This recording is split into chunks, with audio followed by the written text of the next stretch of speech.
हिमालय की धुंध भरी वादियों में बसा है एक ऐसा विलेज जो समय से अछूता है, लेकिन हमेशा के लिए डर से दागदार है।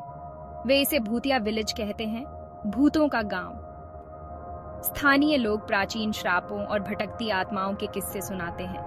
पीढ़ी दर पीढ़ी चली आ रही कहानियां, डर के कीमती हेirloom की तरह। भूतिया विलेज हिमालय की लुभावनी सुंदरता के सामने एक स्याह सिलहूट की तरह खड़ा है।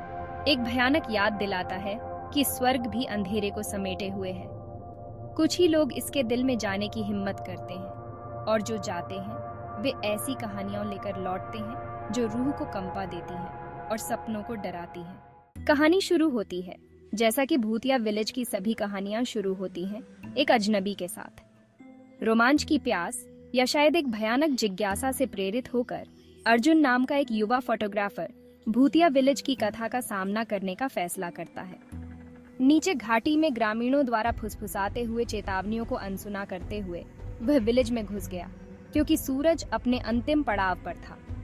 हवा एक अप्राकृतिक सन्नाटे के साथ भारी हो गई, मानो विलेज खुद अपनी सांसें रोके हुए हो, उसे अनदेखी आंखों से देख रहा हो। अर्जुन ने अपनी रीढ़ की हड्डी से एक सिहरन को रेंगते हुए महसूस किया। बेचैनी का पहला झटका उसके पेट में घर कर गया। विलेज वीरान था। घर जीर्ण शीर्ण अवस्था में खड़े थे। दरवाजे भूखे मुंह की तरह खुले हुए चरमरा रहे थे। खिड़कियां खाली आंखों की तरह उसे घूर रही थीं। जैसे ही शाम ढलने लगी, लंबी नाचती हुई परछाइयां पड़ने लगीं। अर्जुन ने विलेज के रास्ते के अंत में एक अकेली आकृति देखी।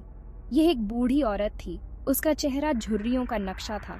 उसकी आंखें एक अशांत ज्ञान को दर्शाती थीं। उसने अर्जुन को देखा।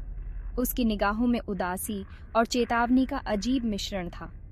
यह जगह जीवितों के लिए नहीं है, उसने कर्कश स्वर में कहा।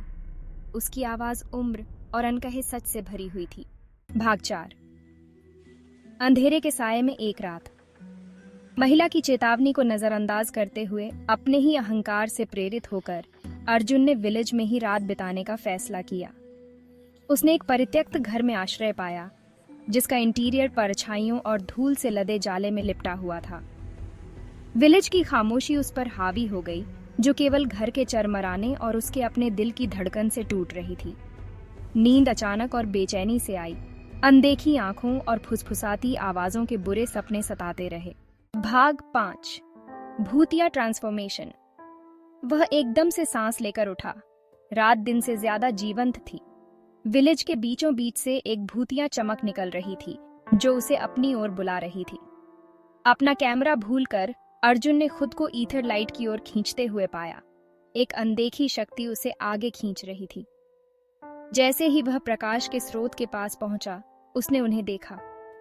आकृतियां झिलमिलाती और पारदर्शी, रात की हवा में धुएं की तरह उनके रूप बदल रहे थे। वे ग्रामीण थे। उनके चेहरे पर एक उदास सुंदरता अंकित थी। उनकी आंखें एक भूले हुए अतीत के दुख को दर्शाती थीं। भाग 6। अज्ञात में एस्केप।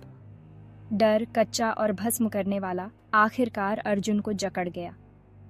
वह भागने के लिए मुड़ा। उसका दिल एक उन्मत्त पक्षी की तरह उसकी पसलियों से टकरा रहा था। वह भूतिया विलेज की सुनसान गलियों से भागा। उसके पीछे भूतिया ग्रामीण लुप्त हो रहे थे। उनके वेल्स उसके कानों में गूंज रहे थे। वह तब तक दौड़ना बंद नहीं किया जब तक वह विलेज के बाहरी इलाके में नहीं पहुंच गया। भोर की पहली किरणें आकाश को आशा के रंगों से रंग रही थीं।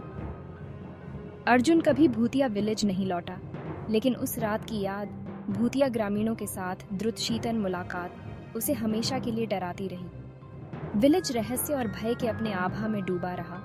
एक अनदेखी दुनिया की कठोर याद दिलाता है, जो हमारी धारणा से परे मौजूद है।